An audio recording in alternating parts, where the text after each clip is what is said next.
नमस्कार। आज के इस प्रोग्राम में बहुत ही इंटरेस्टिंग बातें हैं और इंटरेस्टिंग बातें शुरू करेंगे देश से और विदेश तक ले जाएंगे। बहुत ही मज़ेदार और रोचक बातें आज के इस प्रोग्राम में हम करने जा रहे हैं। आज के इस प्रोग्राम में हम बात करेंगे देश के हिसाब से प्रधानमंत्री नरेंद्र मोदी ने आज फिर से कांग्रेस के खेवनहार बने राहुल बाबा के खूब मजे लिए हैं। चौके छक्के जड़ दिए हैं राहुल गांधी की नई एक्टिविटी के ऊपर। क्या एक्टिविटी है, इसके ऊपर बातचीत करेंगे। विदेश की बात है तो बात करेंगे पाकिस्तान ने किस तरह से यूएन में राग अलापा है इस बात का कि अब नया भारत है, अब भारत घर में घुसकर मारने की प्लानिंग में लगा हुआ है। ये यूएन के पटल के ऊपर, यूएन के मंच के ऊपर पाकिस्तान की तरफ से आधिकारिक बयान आया है।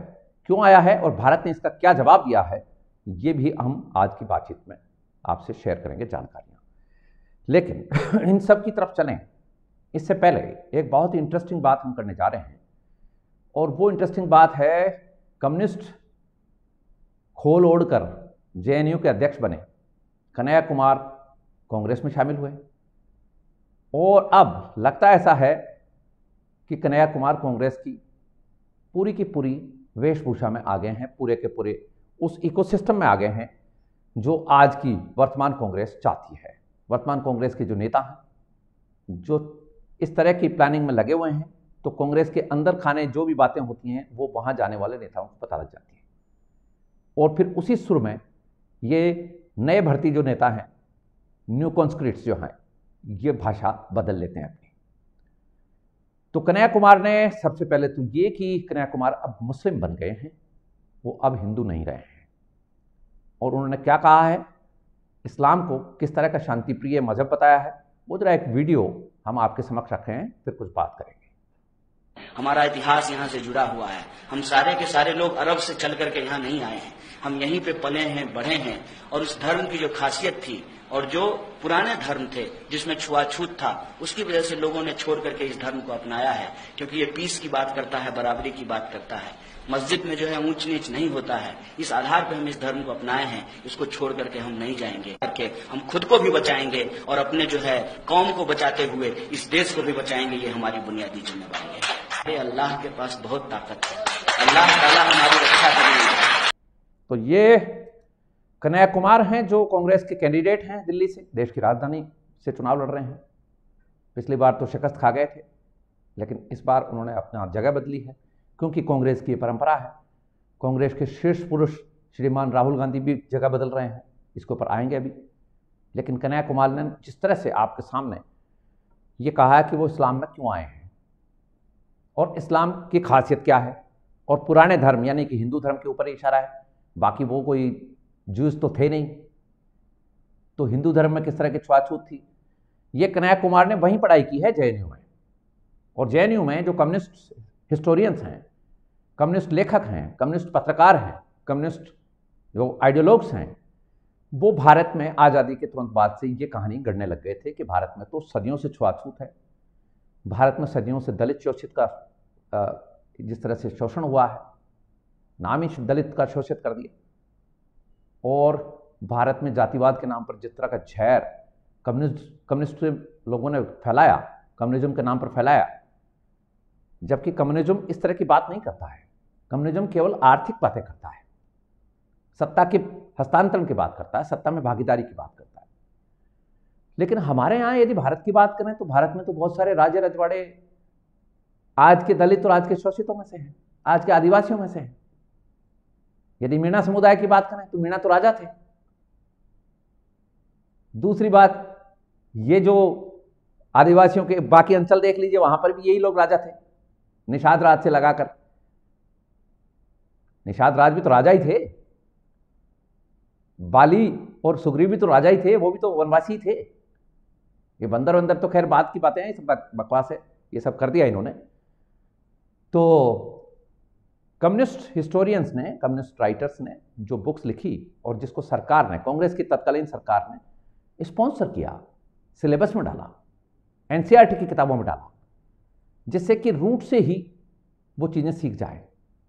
और वो हैट्रेड, वो नफरत कन्हैया कुमार के दिलों में, दिमाग में थी। और कांग्रेस का और कम्युनिस्ट का जो रिश्ता है, रिश्ता क्या कहलाता है, ये आज आपके समझ में आ रहा है।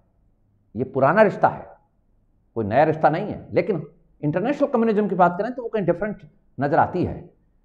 भारत में कम्युनिस्ट के नाम पर केवल यहां पर मुसलमानों को लेकर आगे बढ़ाना और दलित शोषित के नाम पर हिंदू जो सवर्ण हैं, जिनको सवर्ण नाम भी इन्होंने ही दिया है, हमारे वेद में कहीं तरह की कोई इस तरह के पुराणों में कहीं सवर्ण की बात नहीं आती है, 4 वर्णों की बात जरूर आती है। तो चारों वर्ण सवर्ण है। ये वर्ण व्यवस्था में जो चारों वर्ण हैं वो वर्ण के अंदर है ना, तो इसलिए सवर्ण है। वर्ण के बाहर व्यवस्था में जो लोग थे, जो भारत के उपमहाद्वीप के बाहर थे, उनको अवर्ण सवर्ण की बात हो सकती है, आर्य अनार्य की बात हो सकती है। हाँ, यहां तो सारे ही आर्य ही थे। अब ये द्रविड़ स्टोरी जो अंग्रेज की दी हुई है, आर्य इन्वेजन की स्टोरी, ये सब अंग्रेज की दी हुई और बाद में कम्युनिस्टों ने कांग्रेस के इशारे पे चलाई रखी। तो कन्हैया कुमार ये कह रहे हैं बेसिकली कि उन्होंने इस धर्म को, इस मजहब को इसलिए अपनाया कि ये शांति का मैसेज देता है, शांति प्रिय मजहब है। अब जरा देख लेते हैं कितना शांति प्रिय है। ये एक वीडियो हम आपको दिखाना चाहते हैं। ये क्या कह रहे हैं सज्जन, ये क्या कर देंगे ये यदि भारत हिंदू राज्य बना तो।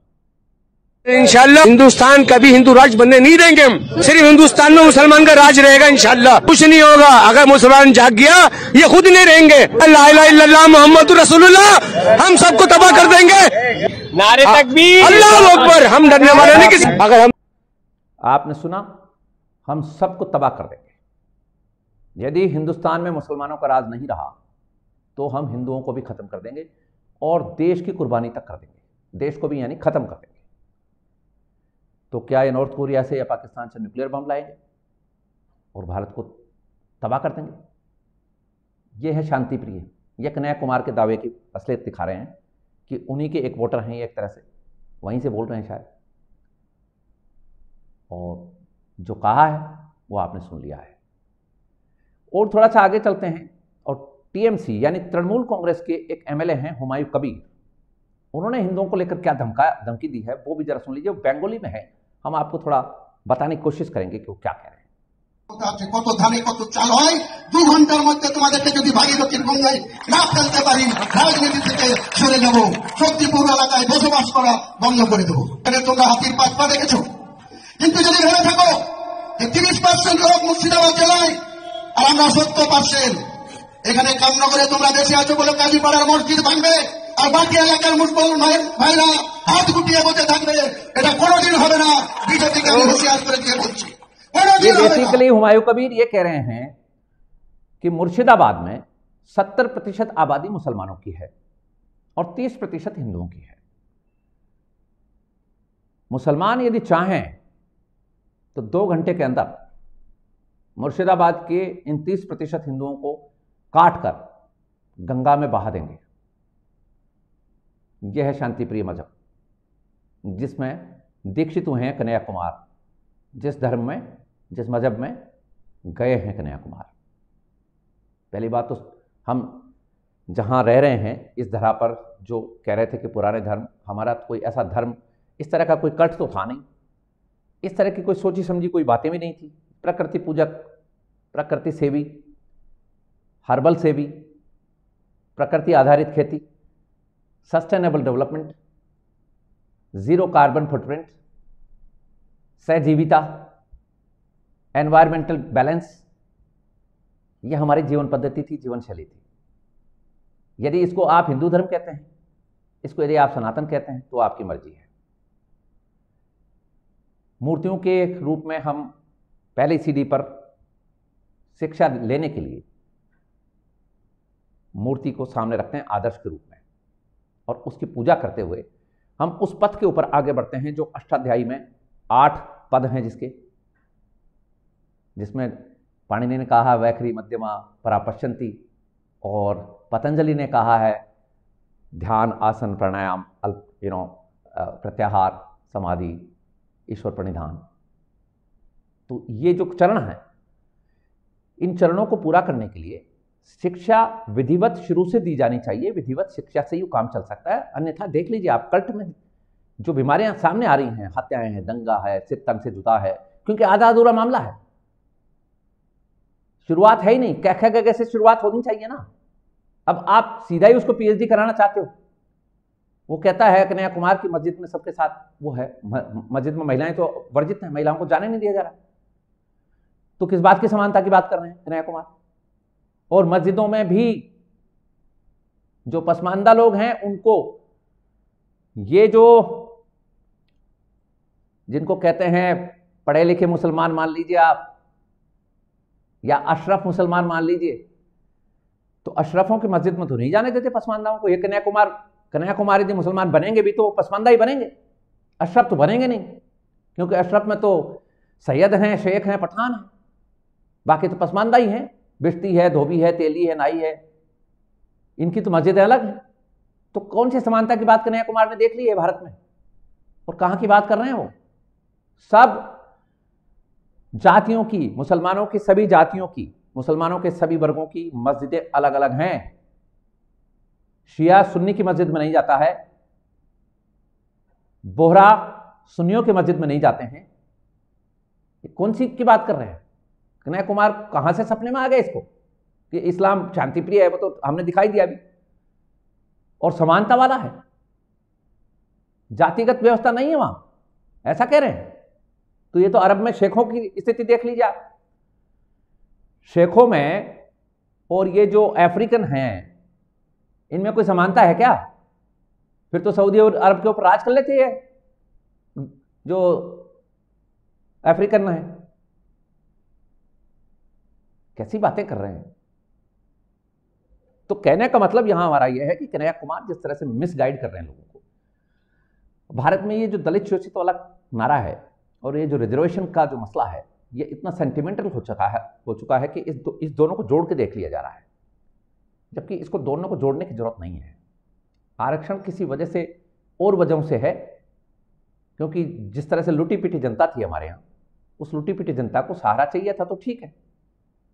लेकिन अब इसको शोषित, वंचित और 2000 साल की वो बातें, जबकि दृष्टांत ऐसा कोई एक भी नहीं आता है। ये सब आजादी के आसपास की कहानियां हैं जो अंग्रेज तोड़फोड़ करना चाह रहा था, उसमें जो पढ़ा दिया तो फिर दंगे हो गए। अब पढ़ा दिया लोगों को कि ये जो SC ST के लोग हैं इनको घोड़ी पर चढ़ने की इजाजत नहीं थी साहब, जबकि हमारे आख्यानों में कहीं नहीं आता है। लेकिन फिर हमारे भी लोग ऐसे ही हैं। गांव में मान लीजिए गुर्जर समाज का बाहुल्य है, मीणा समाज का जहां बाहुल्य है, जो रिजर्व क्लास है, मीणा समाज के बाहुल्य वाले गांवों में अन्य जातियों के लोगों को, चाहे वो ब्राह्मण ही हो, दोयम दर्जे से रहना पड़ता है, क्योंकि हमारी सिखावन ऐसी है।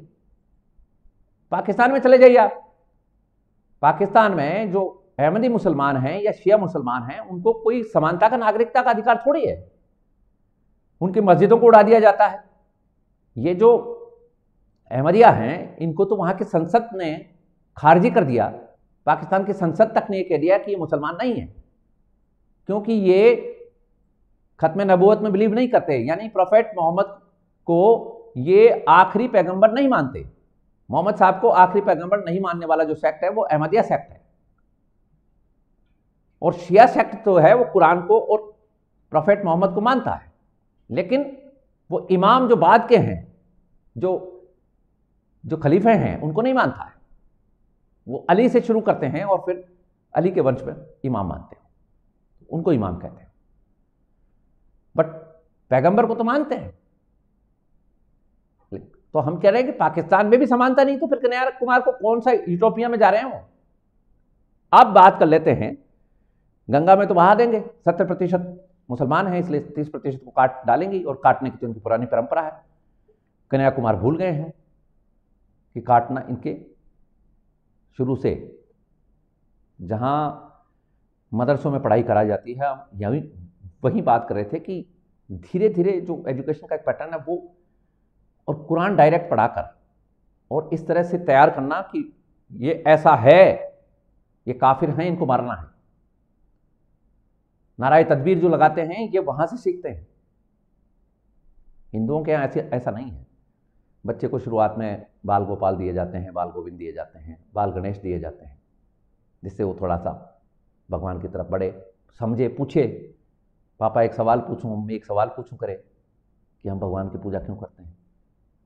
फिर उसको आगे बढ़ाकर पाठ कराना सिखाया जाता है कि ये पाठ करिए, ये हनुमान चालीसा पढ़िए, ये सुंदरकांड पढ़िए, उससे इतिहास पता लगता है। धीरे धीरे ग्रेजुअल बात है, और वही एक सस्टेनेबल बात हो सकती है।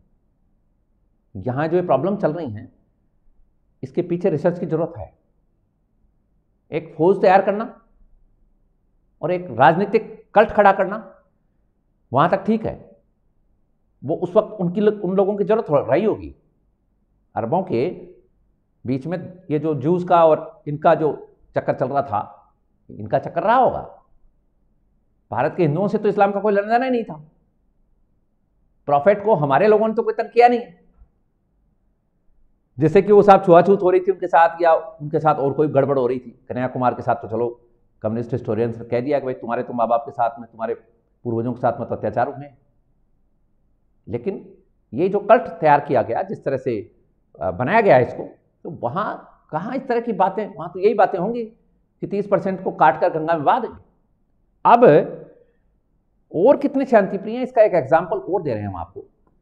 ये जो वक्ता है, ये पाकिस्तानी नागरिक है, मुसलमान है।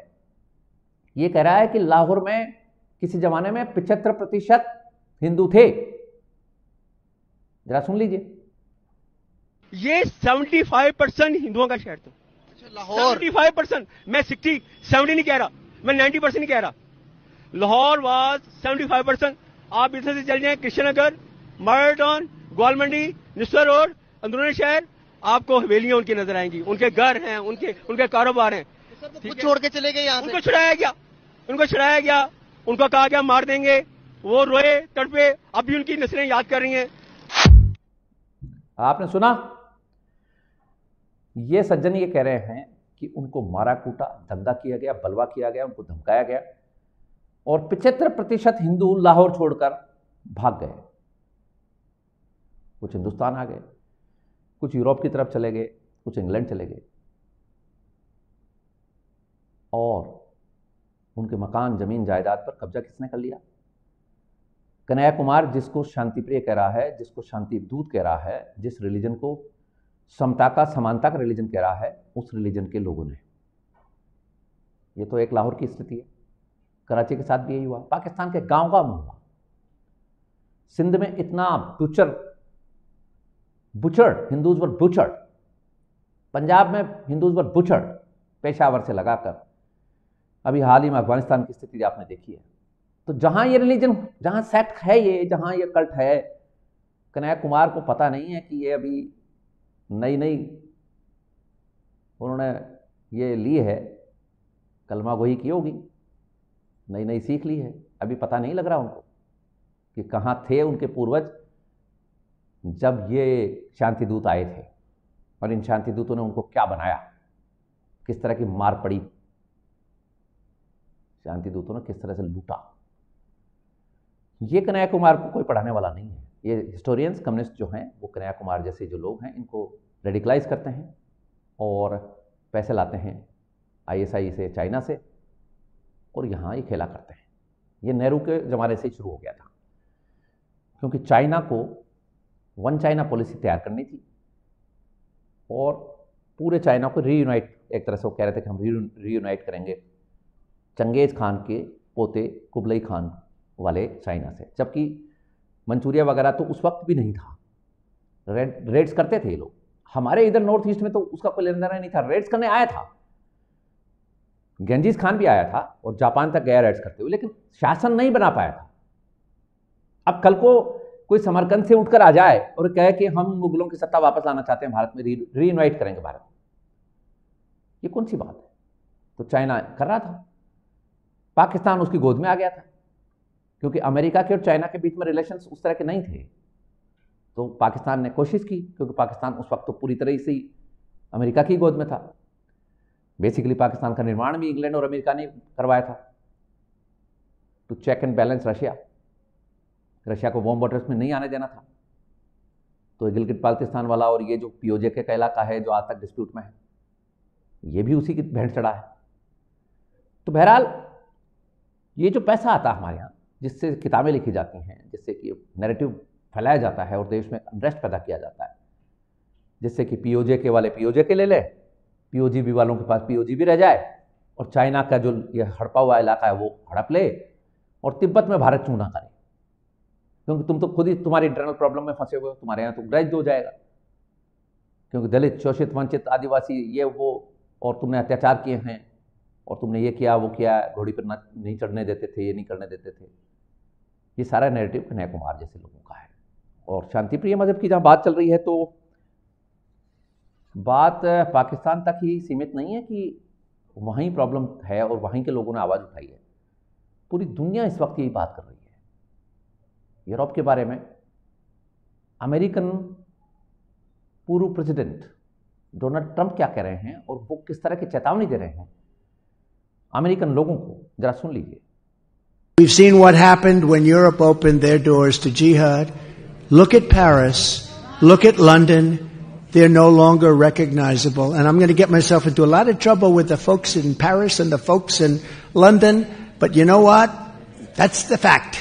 They are no longer recognizable. And we can't let that happen to our country. We have incredible culture, tradition. Nothing wrong with their culture, their tradition. We can't let that happen here. And I'll never let it happen to the United States of America. आपने सुना? ये हैं Donald Trump, साफ कह रहे हैं कि European देशों ने जिहाद को इनवाइट किया, हम ऐसा अमेरिका में नहीं होने देंगे। ये जो रिफ्यूजीज के नाम से घुसे हुए हैं और वहां जाकर जो आतंक फैलाते हैं, पेरिस के बारे में डोनाल्ड ट्रंप ने क्या कहा, लंदन के बारे में क्या कहा, आप जाकर देख लीजिए। अब वो शहर अपनी जो उनकी जो शहरियत थी, जिस नाम के लिए लंदन जाना जाता था, जिस खूबसूरती के लिए जाना जाता था, पेरिस जाना जाता था, वो खत्म हो चुका है। ग्रीस की एथेंस सिटी आप जाइए जरा, लूट लिया इन रिफ्यूजीज ने, उस शहर को बर्बाद कर दिया है। चारों तरफ आगजनी, हिंसा, चाकूबाजी, उनकी महिलाओं के साथ में लव जिहाद करना, रेप करना। वो खुला समाज है, उनको ये नहीं पता कि एक दुष्ट किस तरह से कल्ट में फंसे हुए लोग क्या करना चाहते हैं, काफिरों की बेटियों के साथ क्या करेंगे। यहां भारत में देख लीजिए, नेहा का मामला अभी बुझा भी नहीं है कर्नाटक में, कि भी एक और घटना आ गई, चाकों से मार रहे हैं, पहले प्यार का झांसा देते हैं। और हमारी बेटियां भी नहीं समझ पा रही कि भाई ये कल्ट है बेसिकली, इसकी सोच ही यही है, इसको कोई प्यार व्यार का चक्कर नहीं है, इसको कोई घर बसाने का चक्कर नहीं है इसका।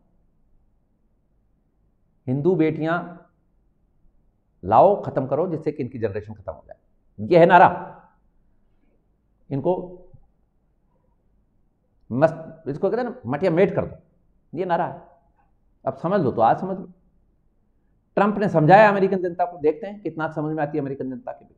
यूरोप के तो समझ में नहीं आ रही, यूरोप तो कन्वर्ट और होता जा रहा है। अब क्यों है ऐसा, ये देखने वाली बातें हैं। कौन पैसा दे रहा है, कौन वहां लगा रहा है इतना रुपया, तो ये भी बात है। क्योंकि बेरोजगारों को खोज तो सब जगह है, और सब जगह कन्हैया कुमार जैसे महत्वाकांक्षी लोग हैं जो अपना महत्व चाहते हैं। वोट मिल जाए बस और मैं जीत जाऊं, नेता बन जाऊं, चाहे इसके लिए मेरे को कलमा पढ़ना पड़ जाए, चाहे मुसलमान बनना पड़ जाए, कुछ भी, क्या फर्क पड़ता है। फिर रवीश कुमार ने कहा ना कि भारत यदि मुसलमान देश बन जाए तो क्या फर्क पड़ता है। अब रवीश कुमार को कौन समझाए कि तुझे क्या पता है, संस्कार क्या होते हैं, हमारी हिस्ट्री क्या है, और उस कल्ट में क्या प्रॉब्लम्स हैं, हमारे यहाँ क्या अच्छाइयाँ हैं। समझ में ही नहीं आती लोगों को। ऐसा हो जाए तो क्या हो जाएगा।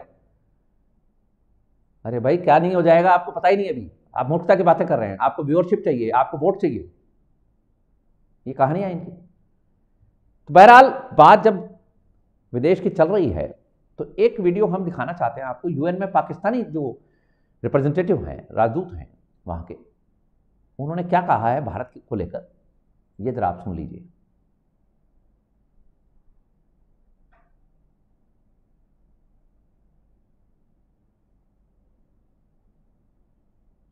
हमारे पास वीडियो फुटेज है शायद। पाकिस्तान के यूएन में राजदूत ने कुछ आरोप लगाए थे। असल में आरोप भारत के ऊपर ये लगाए गए हैं कि भारत ने जिस तरह से 370 का काम किया है, सीएए लागू कर दिया है, ये रीजन की पीस और सिक्योरिटी के लिए खतरा है।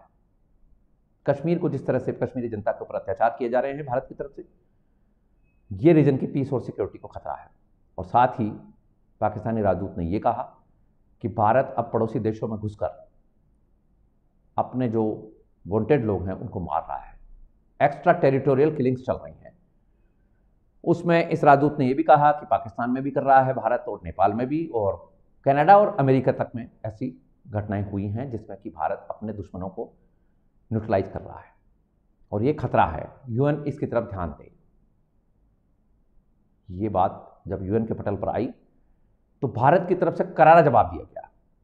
हमारी जो राजदूत है कंबोज, उन्होंने जबरदस्त घेरा पाकिस्तान को, और हमारी राजदूत ने कहा कि पाकिस्तान जिस तरह की भाषा में बात कर रहा है, पाकिस्तान को किसी तरह का कोई मौलिक अधिकार नहीं है इस तरह की बात करने का, किसी तरह का नैतिक अधिकार नहीं है, किसी तरह का कोई सामाजिकता का या सामाजिक सरोकारों का कोई अधिकार नहीं है। पाकिस्तान आतंक को पनाह देता है, आतंकी बनाता है, अपने यहाँ पर नरसंहार करता है, अपने यहाँ पर जातिगत भेदभाव करता है, धार्मिक भेदभाव करता है, आए दिन हिंसा करवाता है, और स्टेट स्पॉन्सर्ड टेररिज्म में जो मुल्क फंसा हुआ हो वो हमें ज्ञान न दे, क्योंकि हमारे यहाँ अभी हमने आपको बताया कि हमारे यहाँ तो उल्टी गंगा बह रही है। हमारे यहाँ तो ये धमका रहे हैं हमको, जो 12-13%, 14% है, ये कह रहे हैं कि हम ऐसा कर देंगे, वैसा कर देंगे, उड़ा देंगे, देश को ही खत्म कर देंगे, गंगा में बहा देंगे काट काट कर। तो पाकिस्तान वाला ये राजदूत किस भाषा में बात कर रहा है? बल्कि भारत के प्रति सहानुभूति होनी चाहिए इनकी कि भी भारत में रहने वाले जो हमारे कल्ट के लोग हैं गड़बड़ कर रहे हैं, इनको हम समझाएंगे। लेकिन वो तो चाहेंगे, वहां से तो पैसा आता है कि नाराज तदबीर लगवाओ। ये स्थितियां हैं। अब बात कर लेते हैं जरा, पीएम मोदी ने आज राहुल गांधी के ऊपर खूब तंज कसे, खूब मजे लिए हैं, और पीएम मोदी ने कहा कि जिस तरह से राहुल गांधी वायनाड से अब भागकर रायबरेली पहुंचे हैं, यह दर्शाता है कि कितना डरे हैं।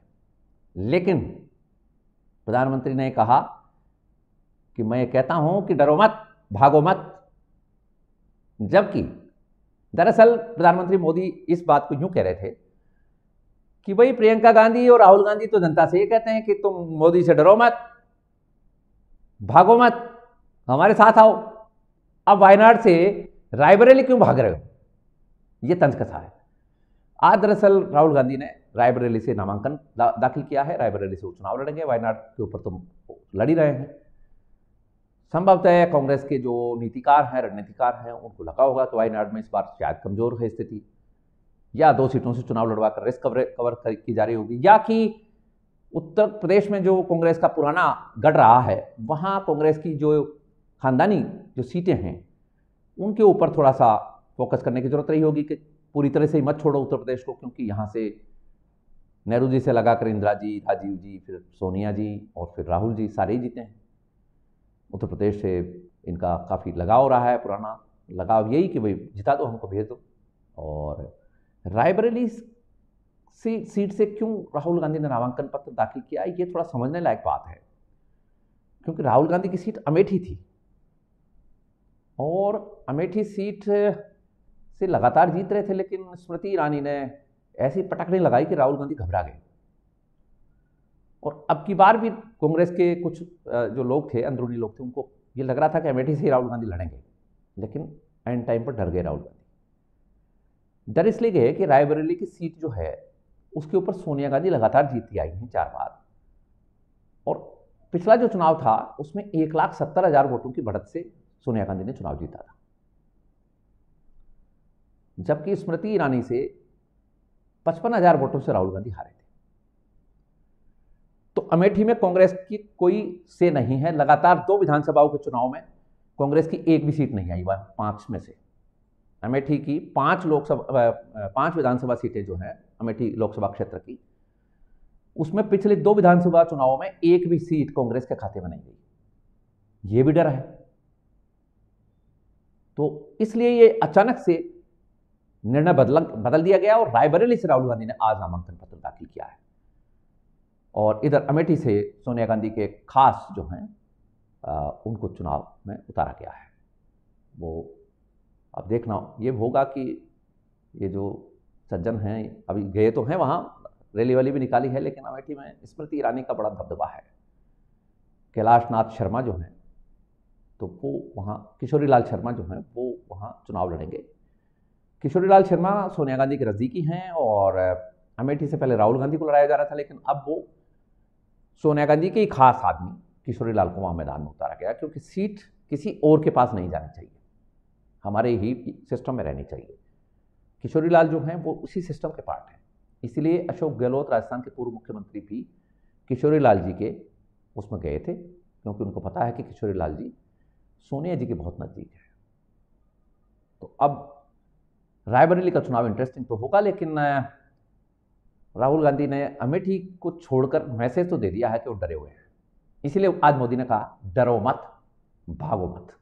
तो ये था आज का प्रोग्राम, आपने हमें ज्वाइन किया, इसके लिए आपका बहुत बहुत आभार, धन्यवाद, नमस्कार।